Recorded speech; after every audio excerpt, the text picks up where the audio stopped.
Petite activité ici, je t'invite à répondre à la question. On cherche le volume du cube ci-dessous. Comme tu le constates, on a la mesure du côté du cube et donc on cherche à trouver son volume. Après réflexion,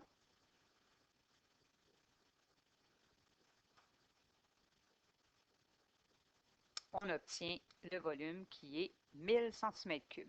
Tu constates qu'on a dû faire côté fois côté fois côté ou encore côté à la 3. Je poursuis. Cette fois-ci, je te demande quelle est la mesure de l'arête du cube, connaissant le volume, qui est 125 cm3. Maintenant, tu dois te poser la question, sachant que le volume, c'est C à la 3 ou côté à la 3, et connaissant ce volume, on cherche à trouver la mesure du côté. Cherche donc quel est le nombre qui, multiplié par lui-même à 3 reprises, donne 125. Comme tu connais très bien tes cubes, tu vas trouver assez facilement que le résultat, c'est 5. Tu constates que ce qu'on est en train de faire, c'est l'opération contraire de mettre à la 3 ou au cube. Et ça s'appelle, tu le sais sans doute déjà, la racine cubique. Alors, on va observer ça un petit peu. Quand on fait la racine cubique, on se pose la question, quel est le nombre qui, multiplié par lui-même 3 fois, donne ce qui est sous la racine, qu'on appelle le radicande, donc qui donne 125. Autrement dit, on fait l'opération inverse de à la 3. Donc, l'inverse de à la 3, c'est aussi exposant à un tiers. Tu vois donc ici deux expressions parfaitement équivalentes. Racine cubique de 125 ou encore 125 à la 1 tiers, c'est se poser la question, quel est le nombre qui, multiplié par lui-même 3 fois, donne 125, puis le résultat, on l'a vu, c'est 5. Alors, la morale de l'histoire, c'est qu'un radical, on peut associer ça à un exposant fractionnaire. On peut se poser la question, dans un cas comme celui-là, sachant que le volume c'est 3 et 3 huitièmes, quelle serait la mesure du côté, ou si tu préfères, de l'arête de ce cube-là? C'est difficile à déterminer si on n'a pas transformé notre nombre fractionnaire en une fraction équivalente. Tu te rappelles du petit truc, 3 fois 8 plus 3 nous donne le numérateur et on conserve le dénominateur. Tu constateras qu'ici, pour y arriver, il aurait fallu que je fasse, je reviens, 3 demi multiplié par lui-même à 3 reprises, on constate que le numérateur est un cube et le dénominateur aussi. Autrement dit, on fait la racine cubique d'une fraction, c'est la même chose que faire la racine cubique du numérateur et la racine cubique du dénominateur. Alors, la mesure du côté du cube serait de 3 demi.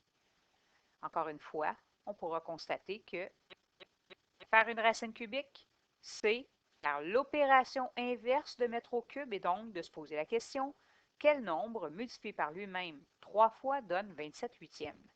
Une fois de plus, on a un radical qui peut être associé à un exposant fractionnaire.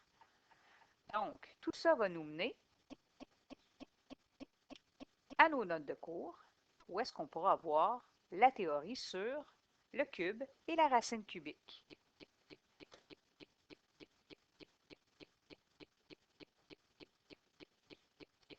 Ainsi, on est dans notre section 3. On a vu le symbole déjà, racine cubique, et on a vu la définition, ou qu'est-ce que ça signifie que de faire une racine cubique. Donc, évidemment, je t'invite à reprendre tout ça en note, et nous, on va aller voir un petit peu le vocabulaire qui est associé à une expression avec une racine cubique.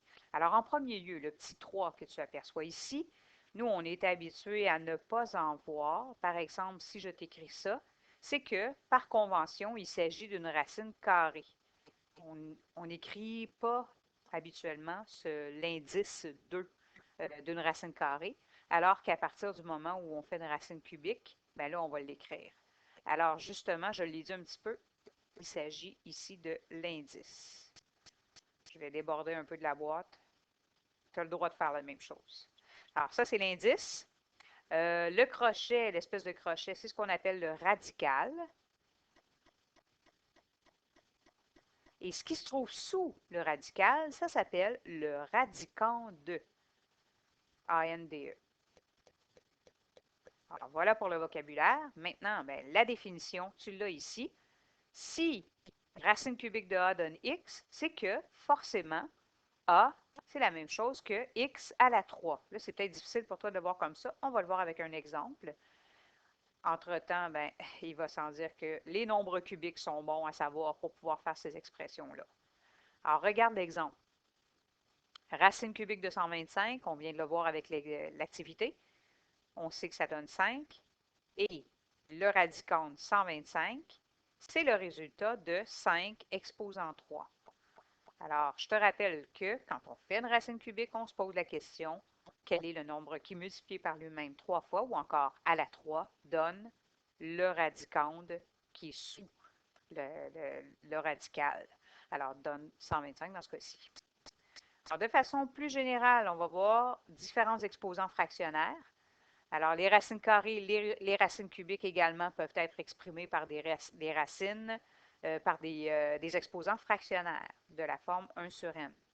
Alors, tu as 4 lois qui découlent de ce qu'on vient de voir. On va s'attaquer particulièrement aux 2 premiers. On va voir éventuellement le 3e et, en tout dernier lieu, la 4e loi. Voici 3 exemples. Je t'invite à écouter mes explications, puis après, tu pourras les recopier.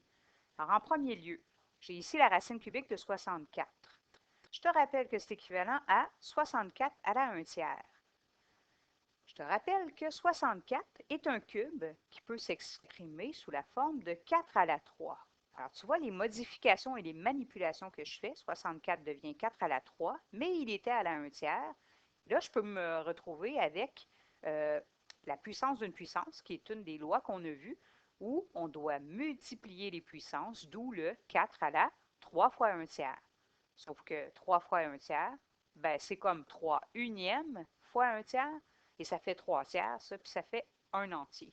Bref, je me ramasse avec 4 à la 1, ou 4 tout court.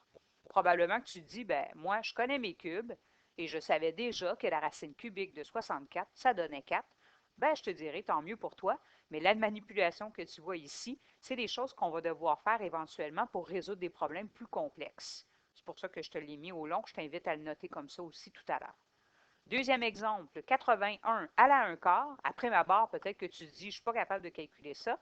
Mais si on analyse un peu la signification de l'exposant 1 quart, exposant 1 sur n, si tu te rapportes à la loi qu'on a vue au-dessus, c'est-à-dire cette troisième-là, a à la 1 sur n, tu vois ici le n, il se retrouve en indice de la racine.